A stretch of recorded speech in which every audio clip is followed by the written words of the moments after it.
सो hey everyone, स्वागत है आप सभी का। मेरा नाम है दीपक विश्वकर्मा और आज आप सभी मुझे सुन रहे हैं मेरे इस यूट्यूब चैनल पर, यानी कि डार्क लेजेंड हॉरर स्टोरीज पर। और मुझे पूरी उम्मीद है आप सभी बहुत अच्छे होंगे। तो दोस्तों, आज की इस वीडियो में एक बार फिर से मैं आप सभी के लिए यक्षिणी की एक डरावनी कहानी लेकर हाजिर हो गया हूँ।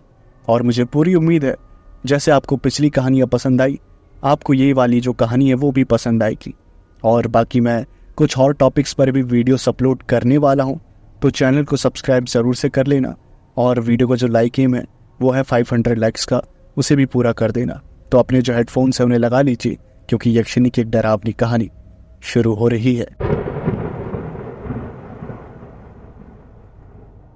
आसमान में बिजली चमक रही थी, मौसम बहुत ही ज़्यादा खराब था और उसी खराब मौसम में एक कार सड़क पर चल रही थी।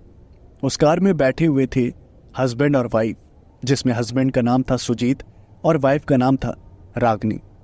वैसे तो उनकी शादी को 2 साल हो गए थे, लेकिन ये जो 2 साल की शादी थी वो बिल्कुल भी ठीक नहीं थी। उनके बीच ज़रा से भी नहीं बनती थी। रोज़ लड़ाई झगड़े कलेश, ऐसा कोई दिन नहीं जाता था जब उनके बीच लड़ाई झगड़े ना होते हो। और इसी बात से वो दोनों ही तंग आ गए थे और दोनों ने फैसला लिया था डिवोर्स लेने का। इसलिए सुजीत रागनी को उसके मायके छोड़ने के लिए जा रहा था। उसकी जो वाइफ थी यानी कि रागनी थी, वो शहर से दूर रहती थी, दूसरे शहर में, और सुजीत जो था उसी शहर में रागनी को छोड़ने के लिए जा रहा था। काफ़ी लंबा रास्ता तय करना था और बीच बीच में उनकी कहासुनी भी हो रही थी। सुजीत बहुत ही ज़्यादा गुस्से में था और रागनी भी बहुत ही ज़्यादा गुस्से में थी। रागनी बिल्कुल भी नहीं चाहती थी कि उनका डिवोर्स हो, लेकिन सुजीत बहुत ही ज्यादा परेशान हो गया था। तभी अचानक से सुजीत ने कार सीधा हाईवे से एक जंगल की तरफ मोड़ दी और ये देखकर रागनी ने कहा, तुम हाईवे से सीधा यहां इस जंगल की तरफ क्यों जा रहे हो? कहीं तुम्हारा इरादा मेरा मर्डर करने का तो नहीं है ना? उसके बाद सुजीत ने कहा, मर्डर? और वो भी तुम्हारा? खैर, तुमने ऐसे काम किए कि मर्डर तो करना चाहिए, लेकिन तुम्हारी जानकारी के लिए बता दूं कि मैं ऐसा कुछ भी नहीं करने वाला। मैं बस एक शॉर्टकट रास्ते से तुम्हें लेकर जा रहा हूं, क्योंकि मैं चाहता हूं जितना जल्दी हो सके मैं तुम्हें तुम्हारे घर छोड़ दूं, उसके बाद हमारा डिवोर्स हो जाए और फिर तुम तुम्हारे रास्ते, मैं अपने रास्ते। ये बात सुनकर रागनी ने कहा, हाँ, मुझे भी कोई शौक नहीं है तुम्हारे साथ रहने का। ये सुनकर सुजीत ने कार की जो स्पीड थी उसे और बढ़ा दिया और वो जंगल वाले रास्ते से रागनी को लेकर जाने लगा। जैसे जैसे रास्ता खत्म हो रहा था वैसे वैसे सुजीत को अच्छा लग रहा था, चलो अब उसकी जान छूटेगी। लेकिन तभी बीच जंगल में ही मौसम जो था वो बहुत ही ज्यादा खराब हो गया। आसमान में एक जोरदार बिजली कड़की और कार की जो स्पीड थी वो धीरे धीरे कम होने लगी। रागनी ने कहा, क्या हो गया? अब कार की स्पीड इतनी स्लो क्यों कर दी? जल्दी जल्दी भगाओ, मुझे मेरे मायके छोड़ना है ना। उसके बाद सुजीत ने कहा, हाँ, मैं जानता हूँ और तुम चिंता मत करो, मैं जितना जल्दी हो सके तुम्हें तुम्हारे मायके छोड़ ही दूंगा। बस शायद मेरी कार में कोई खराबी आ गई है। उसके बाद रागनी ने कहा, ठीक है, जो करना है करो, मुझे क्या। कार अचानक से रुक गई। सुजीत बहुत ही ज़्यादा परेशान हो गया कि आखिर ऐसे खराब मौसम में, बारिश के बीच में संजय काफी परेशान हो गया कि आखिर ऐसे खराब मौसम में, बारिश के बीच में कार खराब हो गई, अब वो क्या करेगा। तुरंत वो कार से बाहर उतरा, उसने कार को चेक किया, उसे कुछ भी समझ नहीं आया। उसे एक मैकेनिक की ज़रूरत थी जो उसकी कार को ठीक कर सके, लेकिन उस बीच जंगल में वो आखिर कहाँ से मैकेनिक लाता। उसने अपना फ़ोन देखा तो उस जंगल में नेटवर्क्स भी नहीं थे और अब वो दोनों हर तरफ से फंस चुके थे। रागिनी ने कहा, क्या हुआ, गाड़ी ठीक नहीं हुई? और सुजीत ने हाँ में सर हिलाया। रागिनी ने कहा, क्या? अब हम क्या करेंगे इस बीच जंगल में? हाँ। उसके बाद सुजीत ने कहा, अगर मुझे पता होता कि गाड़ी खराब होने वाली है तो मैं इसे हाईवे से ही लेकर जाता, लेकिन अब मैं क्या कर सकता हूं? तो मैं शांति से बैठो, मैं कुछ ना कुछ करता हूं। उसके बाद रागिनी ने कहा, सीरियसली क्या करोगे बताओ? यहां पर तो नेटवर्क्स भी नहीं है, मेरा फोन देखो, जरा भी नेटवर्क नहीं है। किसको कांटेक्ट करोगे, किसको कॉल करोगे, बताओ मुझे। उसके बाद सुजीत ने कहा, हाँ मैं जानता हूं, लेकिन अब मैं क्या कर सकता हूं? तुम एक काम करो, तुम कार के अंदर बैठो, बाकी मैं थोड़ा दूर जाकर देख कर आता हूँ। उसके बाद रागिनी ने कहा, मुझे पक्का तुम पर शक हो रहा है, तुम मुझे मारने के लिए यहाँ लेकर आए हो, मुझे ऐसा क्यों लग रहा है? उसके बाद सुजीत ने कहा, मैं तुम्हें नहीं मारने के लिए लाया यहाँ पर, मैं खुद परेशान हो रहा हूँ कि आखिर इतनी रात में खराब मौसम में कार क्यों खराब हो गई। समझो इस बात को, इतने सालों से लड़ती हुई आई हो, अब सब खत्म हो रहा है, जो तुम चाहती थी वो हो रहा है, इसलिए चुपचाप बैठो, समझी तुम? रागिनी ने कहा, मैं कुछ नहीं चाहती थी, ये जितनी भी लड़ाइयाँ हैं वो तुम्हारी वजह से हो रही है, समझे तुम मुझे छोड़ना चाहते हो तो मैं कोई तुमसे फेविक्विक लगा के चिपकना नहीं चाहती, छोड़ दो मुझे, मैं तुमसे प्यार की भीख नहीं मांगूंगी। सुजीत ने कहा, प्यार की भीख? सीरियसली? इन 2 सालों में तुमने मेरे लिए किया क्या है? मुझे एक बात बताओ, हाँ, कभी प्यार से तुमने मुझे कॉल किया कि हाँ तुम कैसे हो, तुम्हारी तबीयत ठीक है कि नहीं, तुम्हारी लाइफ में क्या चल रहा है, तुम कहीं परेशान तो नहीं, कभी जानने की कोशिश करी? बस जब देखो 24 घंटे लड़ाई लड़ाई लड़ाई। अब मुझे और नहीं सहना, इतने साल मैंने बिता दिए, अब थोड़ा टाइम और। कोई बात नहीं, तुम कार में बैठो, मैं आता हूं आसपास देखकर। रागिनी ने कहा, मुझे डर लग रहा है, तुम ऐसे बीच जंगल में मुझे ऐसे छोड़ कर नहीं जा सकते, ऐसे कोई जानवर वगैरह या कोई गलत आदमी आ गया तो मैं क्या करूंगी? तुम कहीं मत जाओ, कोई और रास्ता निकालो या मुझे भी अपने साथ ले चलो। उसके बाद सुजीत ने कहा, तुम भी ना, कुछ समझ नहीं आता तुम्हारा, आओ उतरो कार से बाहर, लेकिन बारिश में चलना पड़ेगा, याद रखना, भीग जाओगी। उसके बाद रागिनी ने कहा, अगर भीगना पड़ेगा तो रहने दो, मैं कार में बैठी हूं, कोई और रास्ता सोचते हैं। सुजीत ने कहा, ये नहीं करना वो नहीं करना, क्या यार, तुम भी ना बहुत पागल हो, क्या करें बताओ, मोबाइल में नेटवर्क तो है नहीं। उसके बाद रागिनी ने कहा, अरे यहां नहीं है ना, थोड़ा आसपास घूमो ना, थोड़ा टहलो, क्या पता कहीं नेटवर्क मिल जाए। उसके बाद सुजीत ने अपना फोन निकाला और वो नेटवर्क ढूंढने लगा। नेटवर्क ढूंढते ढूंढते उसे दूर एक घर नजर आया, उस घर में लाइटें जली हुई थी और संजय को लगा कि वहां पर शायद कुछ कांटेक्ट करने के लिए हो जिससे वो मैकेनिक को बुला सके। इसलिए सुजीत ने कहा, सुनो मेरी बात, कार से उतरो, मुझे शायद मदद मिल गई है। रागिनी बाहर निकली और उसने कहा, मदद? कैसी मदद, कहां पर है? सुजीत ने कहा, अरे वहां एक घर है, उसमें लाइट भी जल रही है, मुझे लगता है कि वहां में मदद मिल जाएगी, चलो मेरे साथ। रागिनी ने कहा, वो घर कितना पुराना और अजीब सा है, कहीं वहां कोई भूत वूत तो नहीं रहता ना? उसके बाद सुजीत ने कहा, चिंता मत करो, भूत रहता भी होगा तो तुम्हें देख के डर जाएगा, वैसे भी बारिश में तुम्हारा मेकअप धुल गया है। उसके बाद रागिनी जो थी वो काफी गुस्से में आ गई और उसने कहा, तुम कभी मेरी बेइज्जती करने का मौका छोड़ते हो, हाँ? उसके बाद सुजीत ने कहा, चिंता मत करो, ये आखिरी रात है जब मैंने तुम्हारी बेइज्जती करी है, कल सुबह से तुम्हारी कोई बेइज्जती नहीं करेगा, चलो अब। ये सुनकर रागिनी जो थी उसका मुंह जो था वो लटक गया, लेकिन वो क्या कर सकती थी। उसके बाद वो दोनों उस घर के पास पहुंचे। सुजीत ने घर का दरवाज़ा खटखटाया और दरवाज़ा खटखटाने की थोड़ी देर बाद ही दरवाज़ा जो था वो खुला। जैसे ही दरवाज़ा खुला तो उसने देखा कि दरवाजे पर एक बहुत ही अप्सरा जैसी खूबसूरत लड़की खड़ी थी और उस खूबसूरत सी लड़की ने कहा, जी कहिए, क्या काम है आपको? उसके बाद सुजीत ने कहा, अरे हम यहाँ बारिश में भीग गए हैं, हमारी कार जो है वो ख़राब हो गई है, अगर आप फ़ोन से कांटेक्ट करके किसी मैकेनिक को बुलवा लेती तो बहुत अच्छा रहता।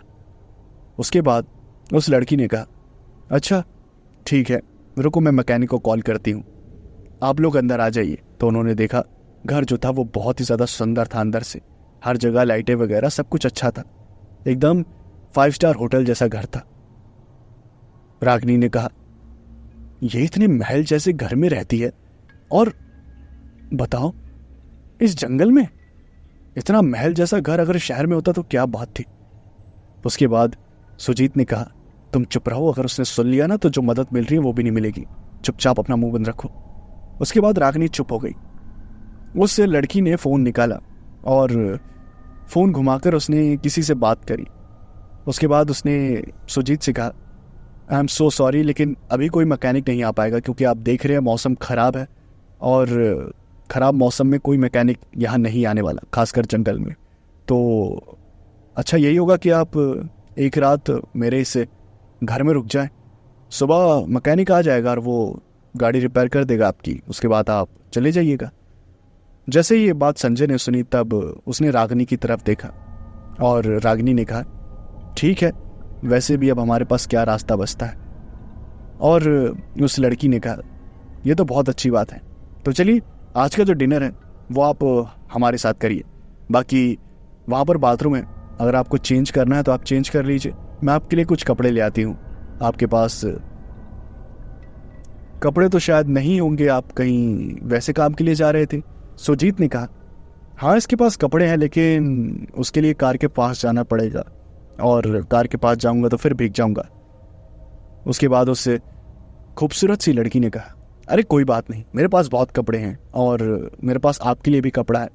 मेरा जो भाई है वो वैसे तो यहाँ नहीं रहता, लेकिन कभी कभी आता है, उसके पास बहुत सारे कपड़े हैं, मैं उसमें से आपको सबसे बेस्ट कपड़ा दूंगी, चिंता मत करिए। उस लड़की ने दोनों हस्बैंड वाइफ को कपड़े ला कर दिए और दोनों ने कपड़े चेंज करे। उसके बाद उस लड़की ने कहा, चलिए आप खाना खाने के लिए नीचे आ जाइए, डाइनिंग टेबल पर खाना लगा हुआ है। जब वो दोनों, रागिनी और सुजीत दोनों जब डाइनिंग टेबल पर पहुंचे तो उन्होंने देखा कि वहां पर तरह तरह के पकवान लगे हुए थे। उसके बाद सुजीत ने कहा, क्या आपने ये अकेले बनाया है? उसके जवाब में उस लड़की ने कहा, नहीं, मतलब समझ सकते हैं, थोड़ा बहुत मैंने मंगाया, बाकी बाहर से मंगवाया है।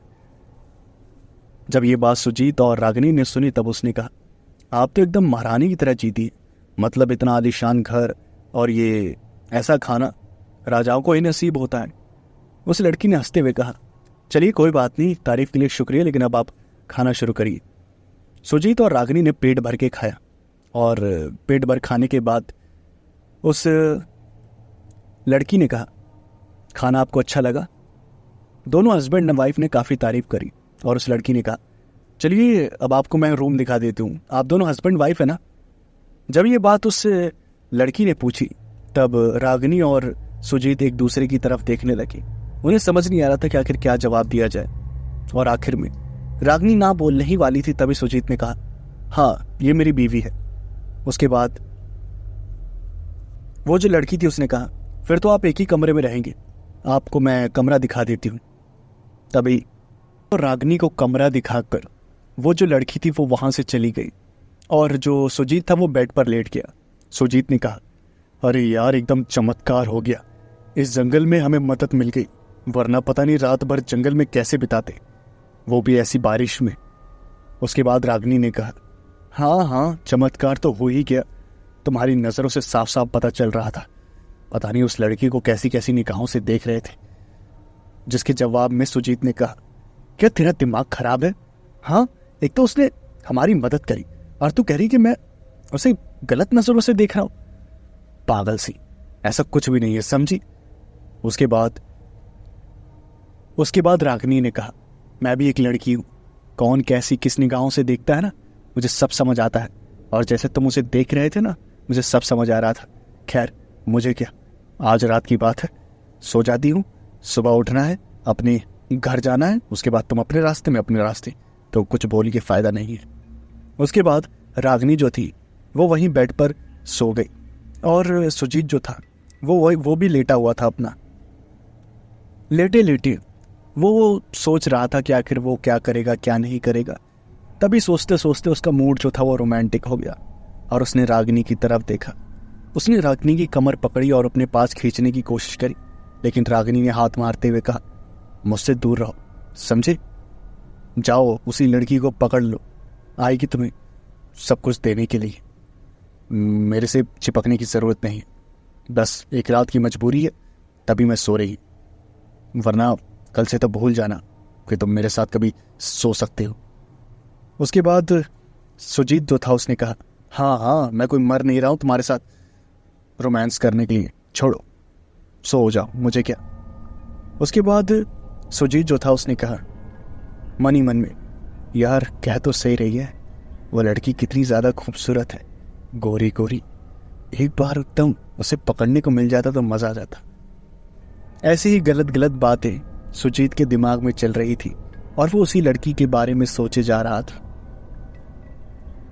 ऐसे ही काफी घंटे बीत गए, तकरीबन आधी रात हो गई और रागिनी जो थी वो बहुत गहरी नींद में सो गई। लेकिन सुजीत जो था उसे नींद आ ही नहीं रही थी। उसकी नींद मानो उड़ गई थी उस लड़की की खूबसूरती को देखकर। उसे एकदम अजीब सी फीलिंग आ रही थी। वो ऐसा सोच रहा था कि जैसे अभी जाकर वो उस लड़की को पकड़ ले, लेकिन वो ऐसा नहीं कर सकता था। ऐसी गलत बातें सोचते सोचते तभी उसने एक आवाज सुनी, और वो जो आवाज थी वो ऐसी आवाज थी जैसे कोई पायल पहनकर लड़की चल रही हो। सुजीत ने सोचा, क्या बात है यार, ये लड़की सोई नहीं इतनी रात को, पायल पहनकर इधर उधर कहाँ चल रही है। चलो एक बार पानी पीने के बहाने जाकर देखता हूं।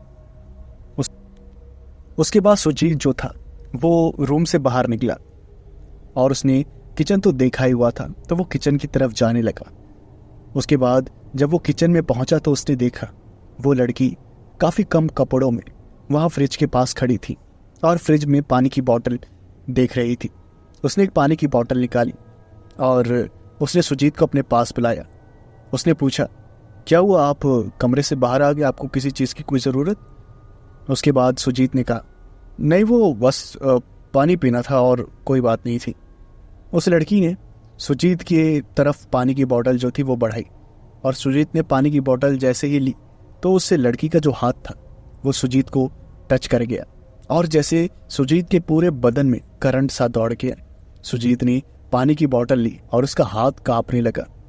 वो जो लड़की थी वो इतने कम कपड़ों में थी कि कोई भी आदमी जो शरीफ हो वो घबरा जाए। और उस लड़की ने कहा, क्या हुआ, आप ऐसे हाथ आपके कांप रहे हैं, मतलब आप ठीक तो है ना? सुजीत ने कहा, हाँ मैं बिल्कुल ठीक हूँ। उसके बाद सुजीत जो था वो कपकपाते हुए हाथों से पानी पी रहा था और वो वहाँ से कांपते हुए जा रहा था। तभी उस लड़की ने पीछे से आवाज़ लगाई, क्या बात है, ऐसे ही जा रहे हो? जो चीज़ करने के लिए आए थे वो चीज़ नहीं करोगे? जैसे ये बात सुजीत ने सुनी तब सुजीत ने कहा, क्या आप ये क्या बोल रही हैं? मैं तो कमरे में जा रहा हूँ ना, मुझे पानी पीना था तो मैंने पी लिया।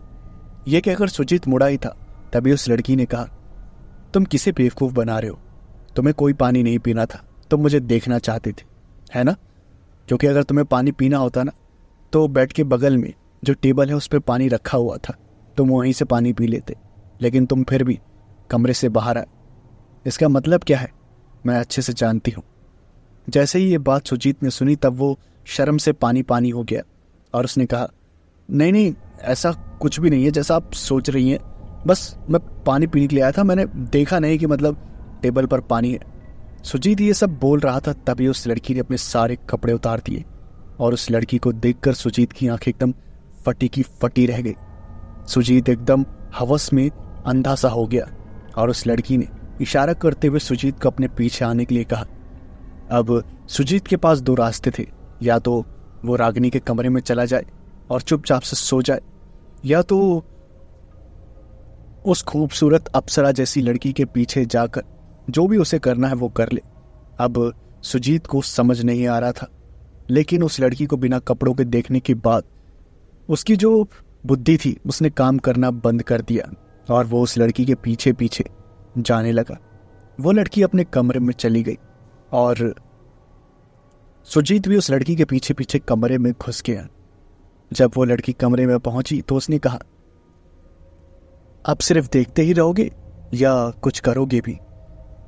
जैसे ये बात सुजीत ने सुनी तब उसके हाथ कांपने लगे और जैसे ही उसने उस लड़की की बदन को छुआ तब मानो उसका जो पूरा शरीर था वो कपकपा गया, उसके सारे रोए खड़े हो गए और उस लड़की ने मुस्कुराते हुए कहा, क्या हो गया?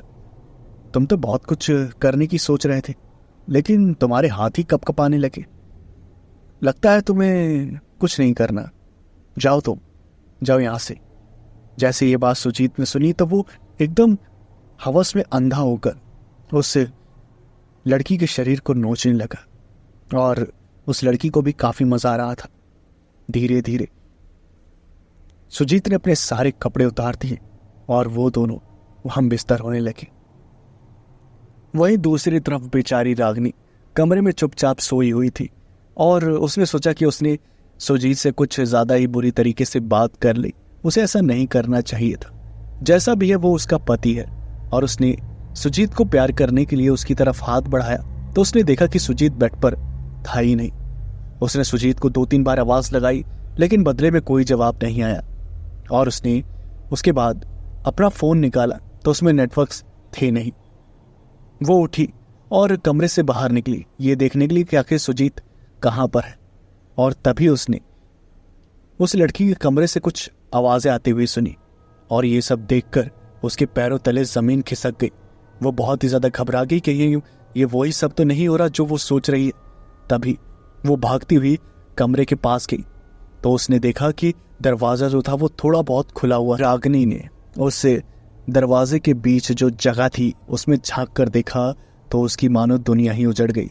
उसने जब उस लड़की को और सुजीत को हम बिस्तर होते हुए देखा तब वो मानो पागल सी हो गई, लेकिन उसे समझ नहीं आ रहा था कि आखिर उसे क्या करना चाहिए, क्योंकि वो मनी मन चाहे जितनी भी लड़ाई करती हो लेकिन वो सुजीत से प्यार करती थी, इसलिए वो ये सब सह नहीं पाई। और रागिनी को सब कुछ पता चल गया है। इस बात से अनजान सुजीत जो था वो अपना कमरे में लगा पड़ा था। धीरे धीरे उसकी भी हालत खराब होने लगी, लेकिन वो जो लड़की थी वो रुकने का नाम ही नहीं ले रही थी। जब आखिरी में सुजीत से भी रहा नहीं गया तो उसने कहा, अब बस करो, मैं बहुत थक गया हूं, अब थोड़ी देर रेस्ट ले लेते हैं। लेकिन वो जो लड़की थी वो रुकने का नाम नहीं ले रही थी और धीरे धीरे उसके जो शरीर का रंग था वो बदलने लगा। वो एकदम गोरी से एकदम नीली पड़ने लगी, उसकी आंखें एकदम लाल होने लगी, उसके नाखून लंबे लंबे हो गए। और रागिनी तुरंत कमरे के अंदर आई और उसने कहा, सुजीत तुम ये क्या कर रहे हो?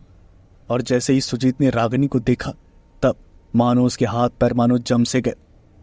रागिनी ने गुस्से में उस लड़की के ऊपर हमला कर दिया, लेकिन उससे पहले ही उससे लड़की ने, जो असलियत में एक यक्षिणी थी, उसने अपने जादू से ही रागिनी को बिना हाथ लगाए ही उसके हाथ पैर तोड़ दिए और रागिनी की जो चीख थी वो पूरे घर में गूंजने लगी। धीरे धीरे उस घर का जो नक्शा था वो पूरा बदलने लगा। वो जो घर पूरा आलीशान था वो एकदम खंडहर में बदल गया और उस लड़की ने रागिनी की काफी दर्दनाक तरीके से जान ले ली। ये सब देखकर सुजीत जो था वो मानो बेहोश सा हो गया, लेकिन वो जो लड़की थी जो असल में यक्षिणी थी वो फिर भी नहीं रुकी और धीरे धीरे उसने सुजीत के शरीर का जो सारा जो ताकत था उसने सब कुछ निचोड़ लिया और उसका शरीर कमजोर होता गया। और जब तक सुजीत ने दम नहीं तोड़ दिया तब तक वो यक्षिणी अपनी हवस मिटाती रही और उसके बाद उसने दोनों की लाशों को जंगल में फेंक दिया और उन लाशों को जानवर खा गए। और कहते हैं कि उसके बाद से वो अपने अगले शिकार के इंतजार में रहती है कि कोई आए और उसका अगला शिकार बने। तो ये थी आज की कहानी और मुझे पूरी उम्मीद है आप सभी को सुनने में मज़ा आया होगा। अब आप कहेंगे कि भाई इसमें तो मतलब 18+ चीज़ें कुछ ज़्यादा ही हैं। तो इससे जो स्टोरी का जो बेस था वो यही था कि आजकल धोखाधड़ी बहुत हो रही है और उसी धोखाधड़ी पे मैंने इस कहानी को लिखा था। जैसे कि आप सभी देख रहे हैं, हस्बैंड वाइफ पर चीट कर रहा है, वाइफ हस्बैंड पर चीट कर रही है, आजकल यही चल रहा है। और साथ ही साथ इस कहानी में जो कुछ भी था मतलब फिजिकल वगैरह वो सब तो था ही, लेकिन इसमें एक मैसेज भी था। जैसे कि आप सभी को कहानी सुनकर पता चला होगा कि वो जो रागिनी थी, रागिनी जो थी वो भले ही लड़ाई करती थी लेकिन अंदर ही अंदर वो सुजीत से प्यार करती थी, लेकिन वो कभी अपना प्यार शो नहीं करती थी, जिसकी वजह से दोनों के बीच लड़ाइयाँ होती थी। सुजीत की भी काफ़ी गलतियाँ थी, सबसे बड़ी गलती उसी की थी क्योंकि उसने चीट किया। लेकिन जो मेन बात है वो ये बात है कि वो दोनों इस तलाक के रास्ते पर आए ही कैसे, क्योंकि दोनों छोटी छोटी लड़ाइयों को सीरियस लेते थे, बुरा मानते थे, उन्हें इग्नोर नहीं करते थे, इसलिए उनके बीच की जो खाई थी वो बढ़ती गई और आखिरी में उन्होंने परेशान होकर डिवोर्स का फैसला लिया। तो इस कहानी को सुनाने का सिर्फ यही मतलब था कि लड़कियां जो है वो समझे कि अगर आप मतलब अगर आप मैरिड हैं या आप रिलेशनशिप में हैं, तो मैं तो छोड़ो, रिलेशनशिप जैसा तो कुछ होता ही नहीं है, अगर आप मैरिड हैं तो अपने पार्टनर को समझे, अपने पार्टनर से छोटी छोटी बातों पर लड़ाई ना करे। और रागिनी ने इग्नोर नहीं किया, छोटी छोटी लड़ाइयों पर लड़ाइयाँ बढ़ती गई और आखिरी में डिवोर्स का फैसला हो गया। और लड़कों को मैं ये कहना चाहूँ कि भाई थोड़ा इंसानियत थोड़ा रखो अपने अंदर, एक मर्द बनो कि मतलब एक ही लड़की पे मतलब ज़िंदगी जीनी है, मरनी है। अगर कुछ भी करना है तो सिर्फ एक लड़की के साथ, और वो खुद की बीवी होनी चाहिए। जैसा इस कहानी में सुजीत ने मतलब देखा कि हाँ भाई गोरी लड़की है और पीछे पीछे चल दिया, और आखिरी में क्या हाल हुआ वो तुम सभी जानते ही हो। अब तुम लोग कहोगे कि भाई ये तो कहानी है, कहानी से क्या होता है। संदीप भाई सुन रहे होंगे तो संदीप भाई भी कहेंगे अरे यार कहानी है, कहानी से क्या होता है। तो भाई मैं एक बात बता दूँ, ये जो कहानी है ना, अगर तुम इसे थोड़ा सा प्रैक्टिकल वे में समझोगे ना तो तुम्हें समझ आएगा कि ये रियलिटी। क्योंकि ये जो आग है ना जवानी की, मतलब सुंदर लड़की देखी नहीं और अंदर लड्डू फूटने लगते हैं, तो ये बहुत बड़ी कमज़ोरी होती है जिसका फ़ायदा उठाकर कोई भी आपको बर्बाद कर सकता है, समझे। इसलिए अपने इस कमज़ोरी को ख़त्म करो। कभी भी कितनी भी खूबसूरत लड़की हो उसके सामने उसके पीछे मत जाओ, कभी भी मत। अगर तुम रिलेशनशिप में हो, जो मतलब वो तो बकवास होता है। अगर मैरिड हो, वाइफ है तो वाइफ ही सब कुछ है, और अगर आप लड़की हैं, अगर आप मैरिड हैं तो आपके लिए आपका हस्बैंड ही सब कुछ है। इस माइंडसेट को दिमाग में रखो, वरना सुजीत जैसा हाल हो जाएगा भाई। बेचारे को सांस लेने का भी मौका नहीं मिला, सारा दम निकल गया उसका। खैर कोई बात नहीं, कहानी पसंद आई हो तो वीडियो को लाइक कर देना, चैनल को सब्सक्राइब कर देना, और साथ ही साथ कमेंट करके ज़रूर बताना आपकी क्या राय है। मैं मिलता हूँ आपसे नेक्स्ट वीडियो में। Thanks for watching.